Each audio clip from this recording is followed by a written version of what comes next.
Hello, ladies and gents. Welcome back to Keeping It Real with Nick. Just to keep you up to speed, we are live on Facebook and YouTube. And I want to say thank you to RQ. And we do have a live audience here today. And today I have two guests, Carrieanne and Mitchell Williams. They're from the Huronia Regional Centre. Here with me today, talking about what it is all about. So let's get started.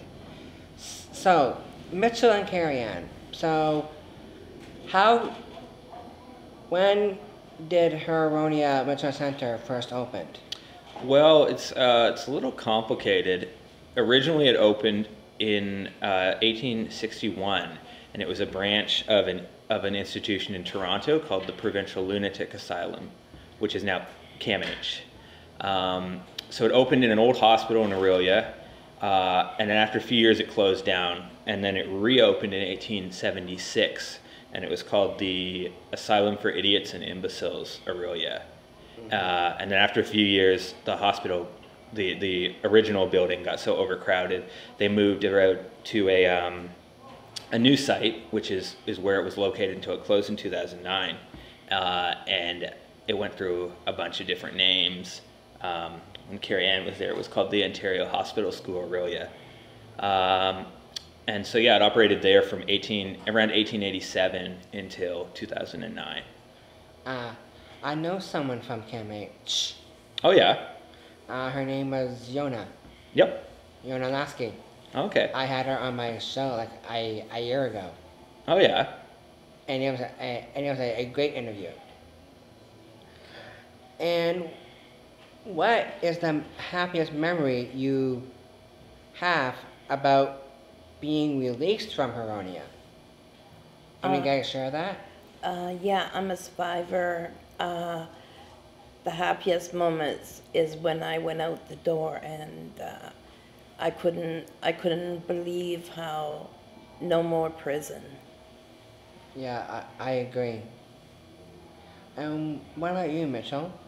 Well, I wasn't in Huronia, although I'm autistic and I've got obsessive compulsive disorder. So I mean, if I was born in an earlier time, I definitely could have ended up there. But yeah, I mean, I think what Carrieanne says, that it really was like a prison.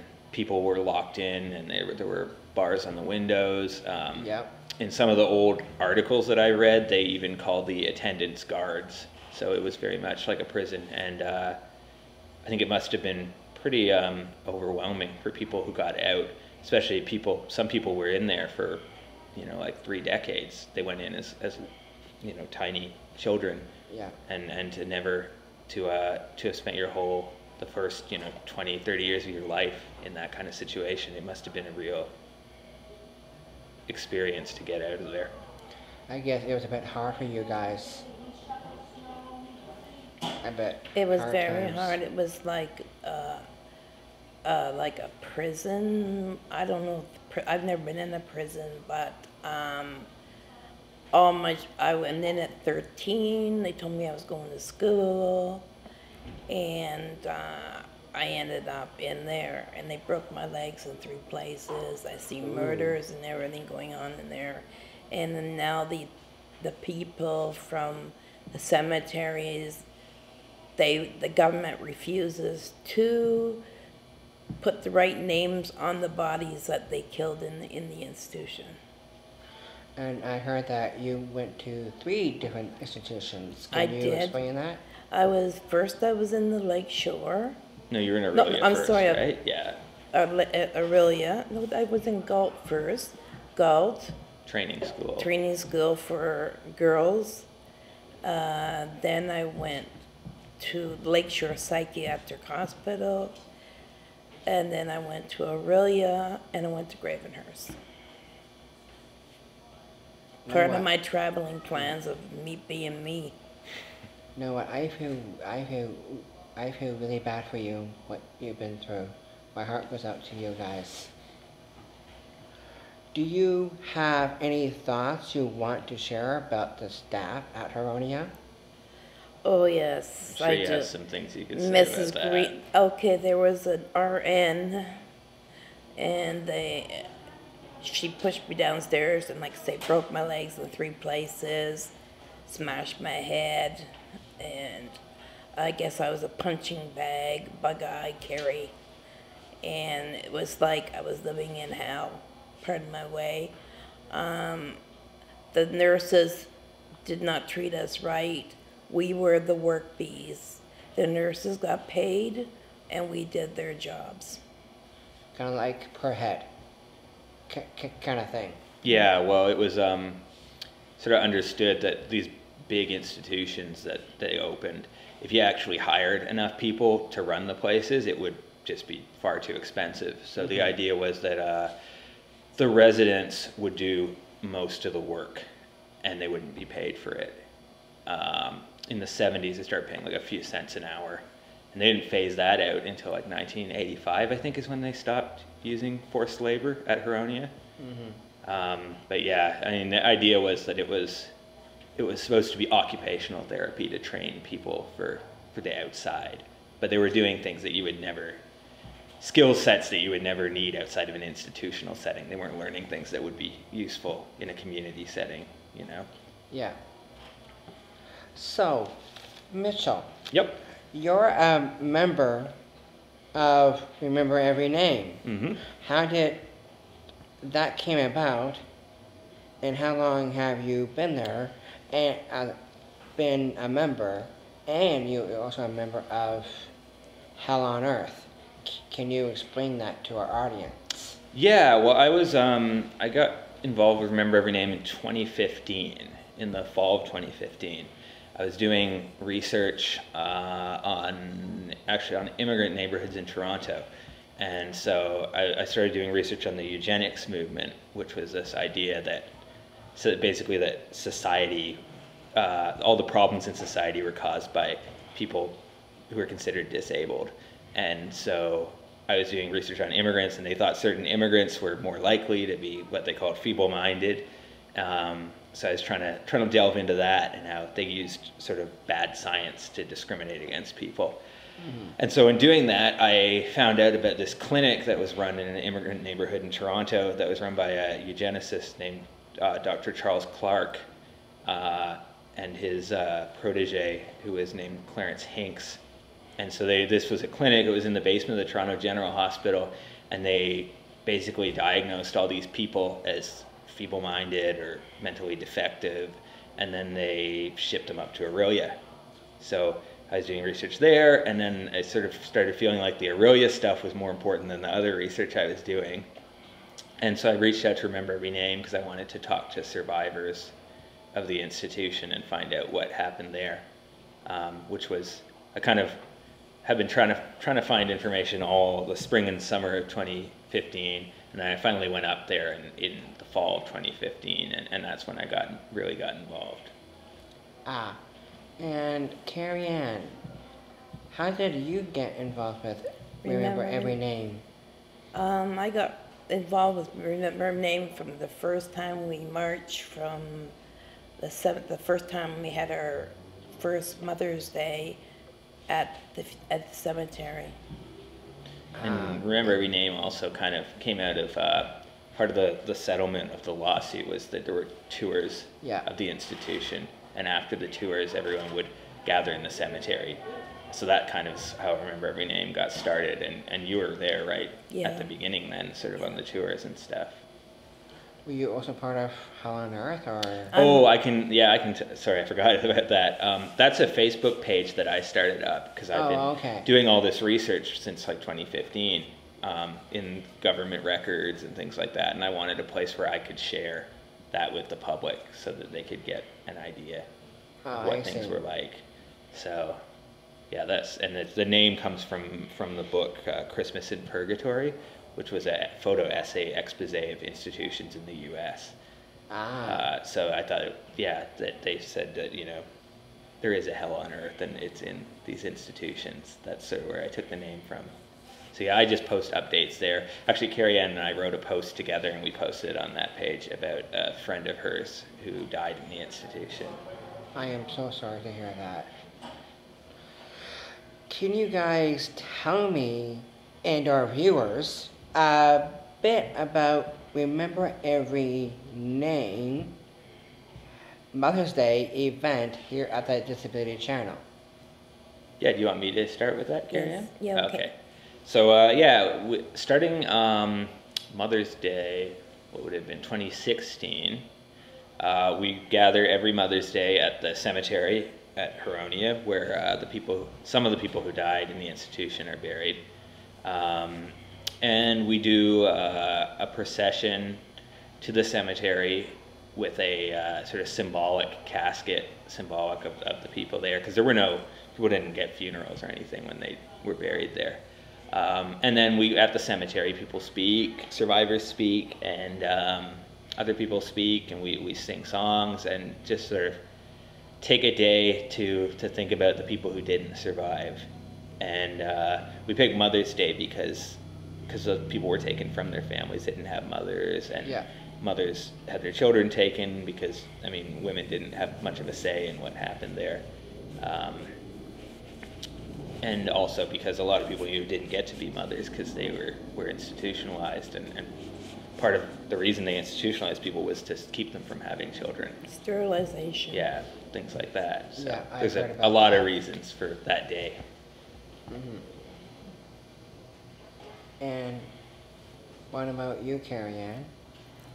Well, when I was in Aurelia, a staff, one with Mrs. Green and Mr. McCormick, we had to go to his office, and unfortunately we had to do what he wanted to do, and I ended up getting pregnant. And when the baby was born, it was all they could tell me, it was a girl, and they broke her neck. I don't know what they did with her. Yeah, that's another I'm thing so that sorry. ties into the mother stuff is there. We do know there were a lot of there were children born there and stillborn babies, and we don't know where they're buried or what happened to them. So that also kind of ties in with Mother's Day. I am so sorry to hear that. My heart goes out to you both. But you think Mother's Day is good because you get a chance to tell people what happened. Yes, Yeah. I love Mother's Day because we're not only celebrating Mother's Day, we're celebrating the ones that are in there, in the graves, were their mothers. That's the way I feel. What difference do you think it makes in people's lives when they have people who believe in them? And could you perhaps give us an example? You mean like people, like with survivors, people? Yeah. Yeah. Well, I mean, I think a lot of survivors, going at the institution, I don't think anyone really believed in them, or if they came forward and talked about what happened, nobody believed what they said. And I mean, that's still a big problem, is people will say that because they have disabilities, they don't know what they're talking about, or it couldn't have been that bad, things like that. So, I mean, if more people had believed survivors, there were survivors who started coming forward in the 80s and the 90s talking about this stuff, and went back to the institution and reported specific incidents of abuse that happened in hopes that something would be done about that staff member if they would face some kind of justice or something. But people didn't believe them, and if more people had, then when staff were still alive, maybe there would have been some kind of justice. Like there was one staff member who almost went to trial, and he died before they could go to trial. Oh, So, that's kind of interesting to find that out. yeah, that was in the early 90s. He had apparently he killed a resident, and there were a few people who saw it and came forward. That's kind of been scary. Oh yeah, definitely. But I mean, the police did believe them, and they were convincing enough. The police launched an investigation and did feel the guy could be charged. but unfortunately he died before anything could happen. Ah. But I mean, yeah, I just think it's Yeah. important for people to believe what survivors say about what happened there. It's important to get the truth out, and Yeah. and I mean, I can say as someone who's spent since 2015 digging through archives, about on average, like at least 75% of what survivors tell me is directly backed up by government documents. So Yeah. I don't even have to believe or not. I know what happened up there. Yeah. And is there anything that you would like to say, Carrieanne? What does it mean to you when people believe you? I believe that it's like talking to a wall. I don't believe they listen to us. The government. The government is a liar, and I believe he should have came to visit us at the institution instead of, putting us through that. And for us to be downcast, it's like a number we were given. We didn't have a name. We were a number. And I was told I was going to be a number in the grave, but I fooled them. You know what? I have to say that no one deserves to have a number, because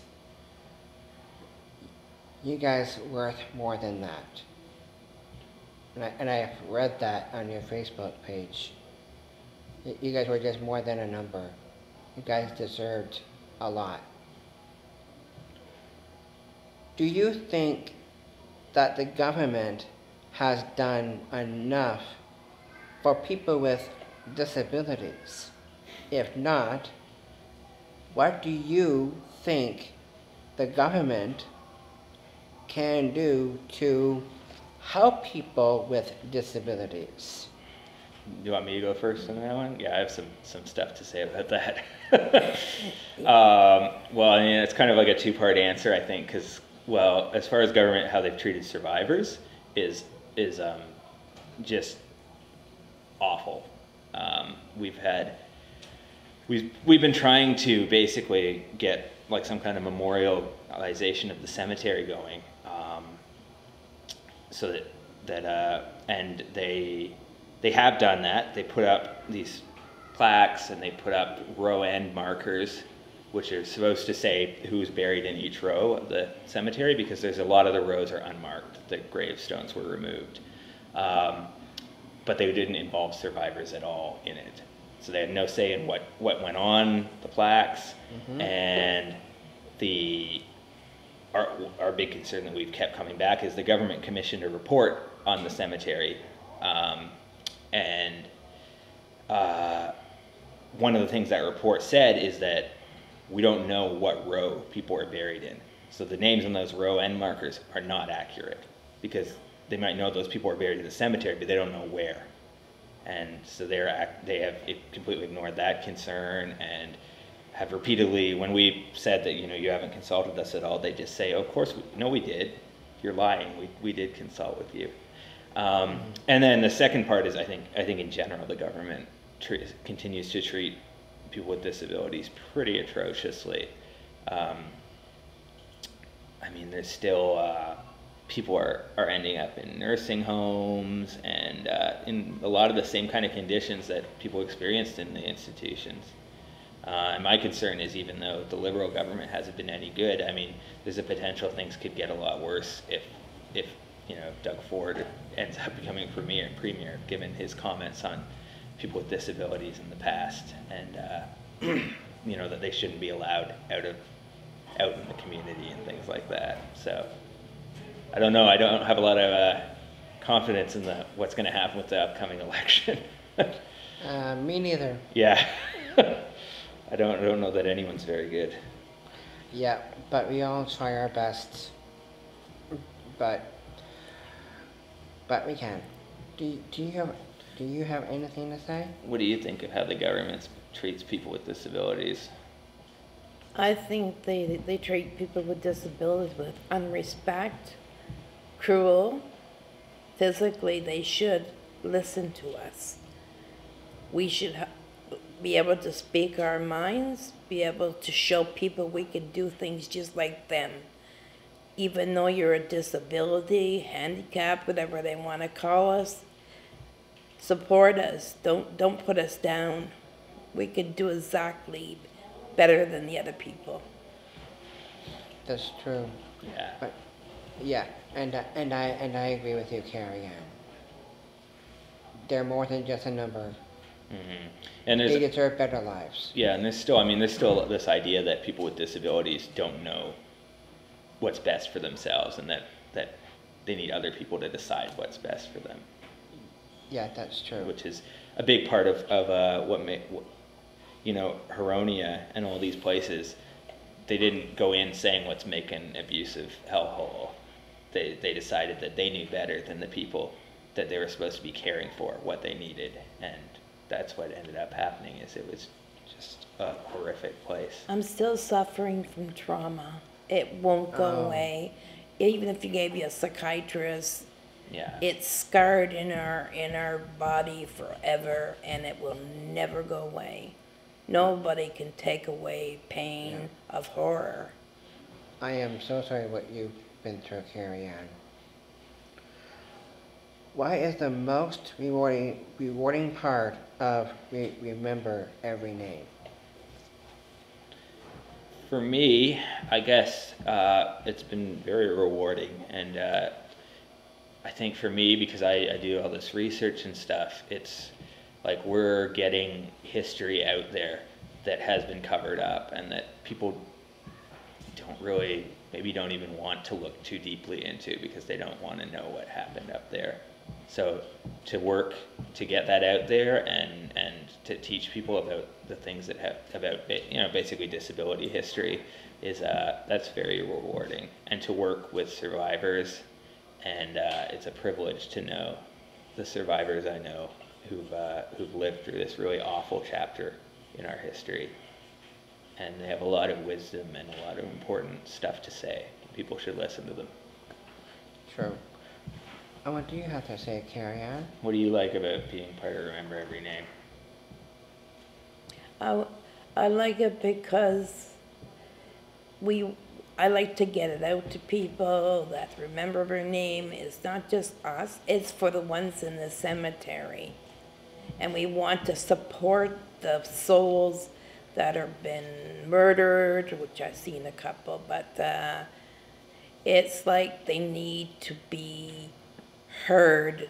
We need to be heard, and we want them to come out to this Mother's Day, and if any questions are to be answered, as me as a survivor, I would be glad to answer your questions. That's true. We should get more survivors to. And the great thing Speak about to- Remember Every Name is that it is led by survivors. I think Yeah. we're the only group where survivors are really the ones leading the way, and they're the ones who Yeah. are making the decisions and deciding what we do. Yeah, and they should speak out. Mm-hmm. Exactly.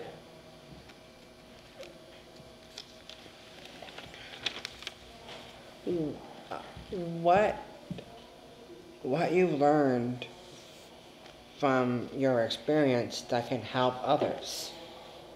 I was saying, I think the thing that I want to do to try to help is to help other people understand what happened up there in Aurelia, and it's important people understand, people learn from that history. I mean, these places, they didn't open these places with the intention of them being a hellhole, and we're at a really risky place, because when institutions started opening in the 19th century, in the 1850s and 60s, 70s, they were saying, oh, we have to have a place for these people with disabilities. We can't just, put them in prisons and things like that, which is what had been happening. People would end up in the county jails and things like that.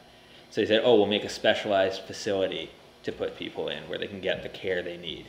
And it didn't turn out that way, obviously. And we're really at a big risk of going back there, because once again, like in those days, a lot of people end up in jail or homeless, and people look at them and they say, oh, we need somewhere to put these people. And it's really important that instead of making the same mistakes, opening more institutions and things like that, people get the care they need in the community. So for me, that's the, teach people about, this has all happened before. Teach people about the mistakes that were made last time so we can do the right thing this time. And what about you, Carrieanne? The topic is? So yeah, do you want to repeat the question again? Yeah. Oh, okay. What have you learned from your experience that can help others? To fight back, to fight. Don't give up. Fight for your rights. That's true, and I believe in you.